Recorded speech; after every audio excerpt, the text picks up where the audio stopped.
Death can be the greatest opportunity of your life. We're going to talk about it on today's episode.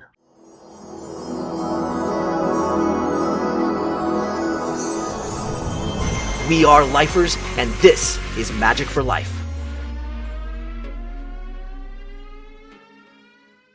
What's up, lifers? Michael Johnson here with the Magic for Life podcast. And I'm excited that you joined me today because today we're going to talk about how death can be one of the greatest opportunities of your life. Man, what a strange thing to say. But you know what? It is absolutely true. We are in a position right now. You are in a position right now where you have to actually understand that as each second ticks by, we just lost 1 or 2 or 3 as we're talking right here. As each second ticks by, you have lost a minute that you can never gain back. What? I know. Sounds a little bit morbid. And honestly, I want you to take with me and understand as we have this conversation that we are indeed losing, in quotes, minutes and seconds every single moment. That's right. So you can't ever get it back. The last words that you heard out of my lips, you can go back and you can listen to them again, but you can't get the seconds that they happened in back again. And so this is a big deal. This is a very big deal because I want you to understand that once it's gone, it's gone. Okay, you're saying, Michael, I kind of knew that, and I had a suspicion that that was indeed the case. Didn't you, though? You did have a suspicion. Your suspicion was accurate, and you've known this. And in fact, as you get older and older, you start to realize that, hey, the days that I have on this planet are getting slimmer and slimmer. They're going by, and with each passing moment, as the clock ticks by, I lose, again in quotes, lose the opportunity to do something that I love to do, something that I am maybe put here for, something that maybe is an experience that is missing in my life, or something that I can actually help people with. And this is a big deal, right? This is a very, very big deal. I want you to realize that this isn't a morbid statement. This isn't a morbid concept or an idea. This is simply a fact. We have a finite period of time that we can be here. And while we're here, you can create a legacy.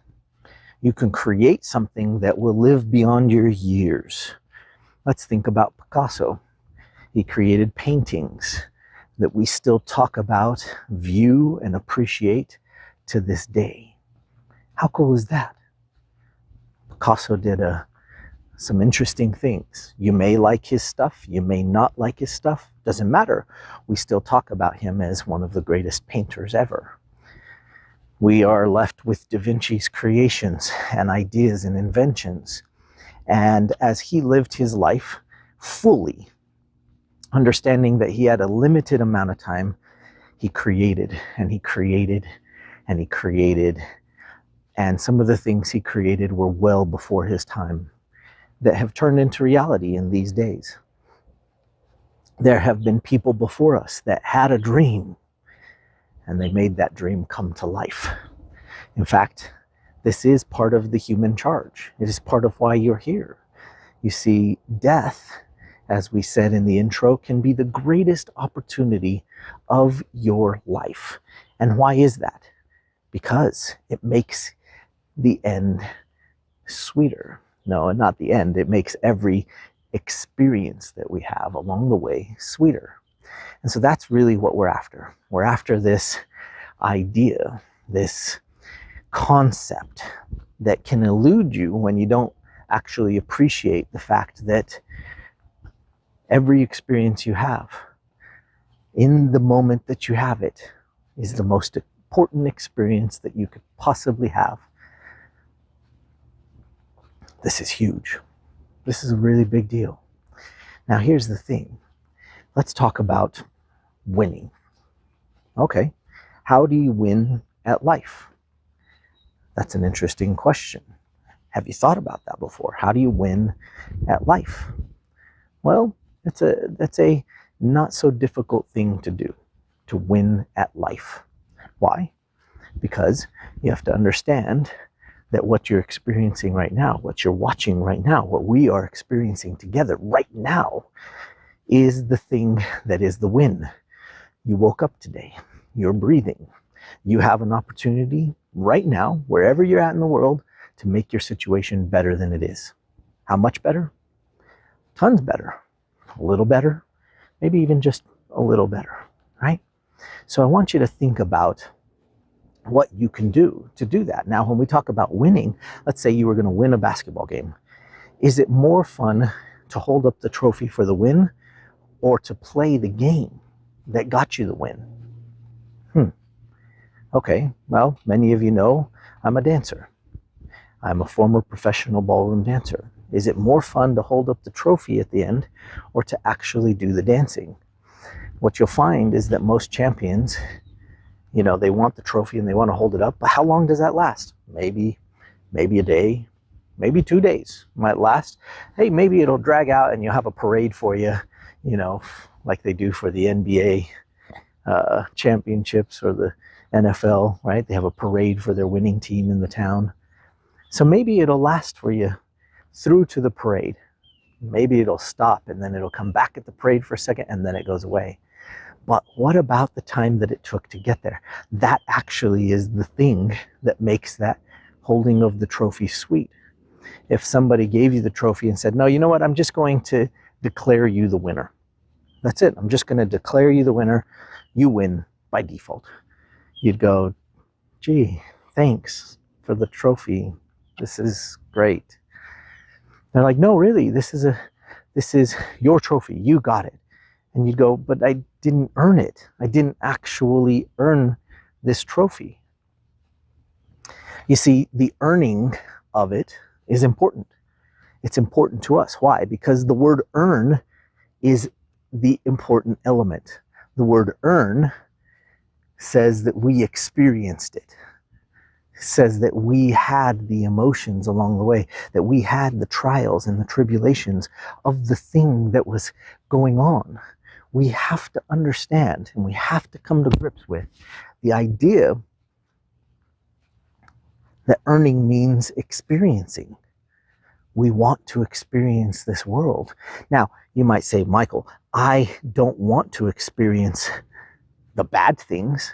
You got to be kidding me. Why would I want to experience the bad things? Well, here's the thing. Life is paradoxical. What does paradoxical mean? It means that there's two sides to everything, right? There is a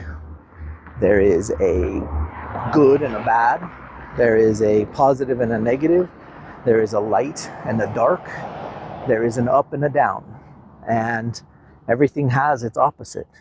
And so you might say, I don't want to experience the bad things. And I appreciate that. I appreciate that you don't want to experience the bad things. However, some of the things that you would deem bad or good, there really isn't an assignment to them. You assign the bad and the good, and then you experience the thing that happens because of it.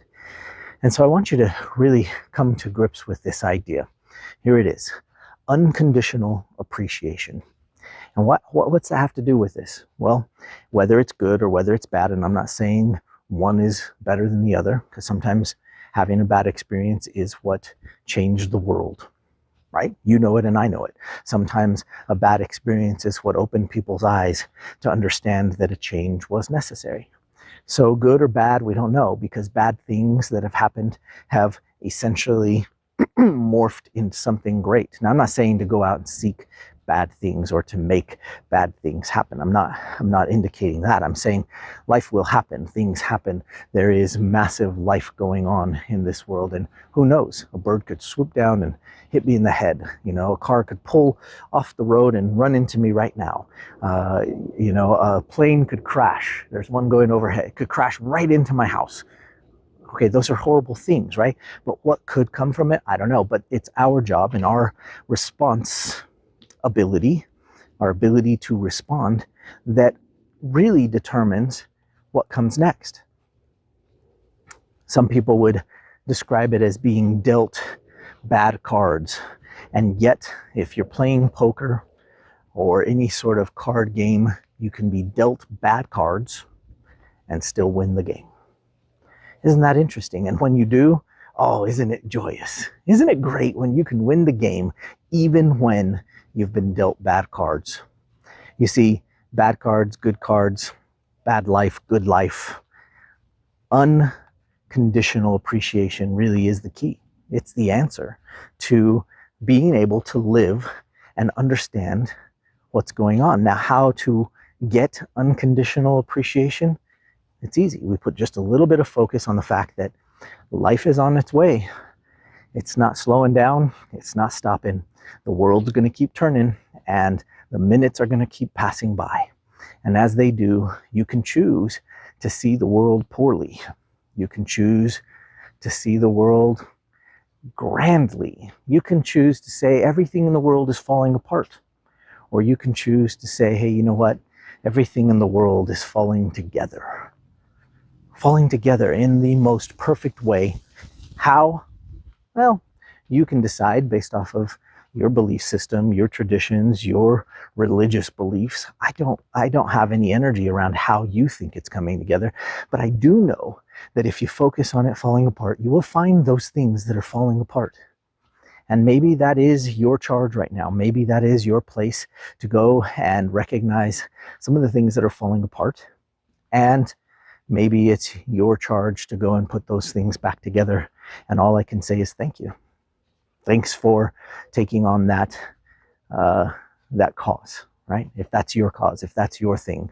But you know what? Even if you do that, even if that's your thing, even if it's your charge to be the one that put those things that are falling apart back together again, then you have to remember that you have to focus not on it falling apart, but on putting it back together. Because if your language is poor, if your communication is poor, and you put the focus into it falling apart, over and over again, it'll continue to fall apart. But if you put the focus into it falling together, remember, gravity happens. Things fall. It's what happens. Let's just make sure they fall together. How cool would that be? So as we recognize here that death is upon us, we have a finite period of time. The opportunity that death presents is that each moment we are here, we can experience something grand. Oh, it's amazing. Each moment we're here, we can actually take full advantage and appreciate the minute, the moment, the time I'm spending with you. This is glorious. It's amazing. And I'm so privileged and grateful to be here with you right now, talking to you whenever you're watching this, because I know that this moment is special and I can't ever get it back again. This is it. This is the moment, all right?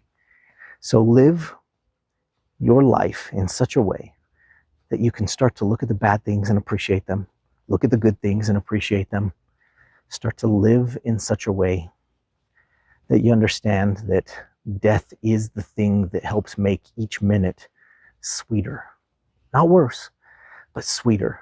It helps us to really appreciate the fact that this walk that we've been on together today will never happen again, not in the same way, not in the same experience.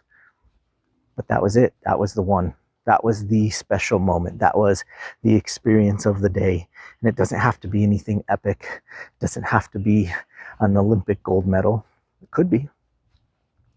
But it could just be that you were alive and you were breathing. And that's it. And then we can move to the next moment and make it a little better and continue to make it a little better. And if we can keep doing this over and over again, how cool will that be along the path? And when you win the journey, when you get to the end of the path, you're not regretting anything because you actually took advantage of every minute along the way. I wish this upon you. Death is one of the greatest opportunities we have. It's the greatest opportunity we have to make every minute sweeter. So go live life, enjoy, keep finding the magic. We'll see you next time.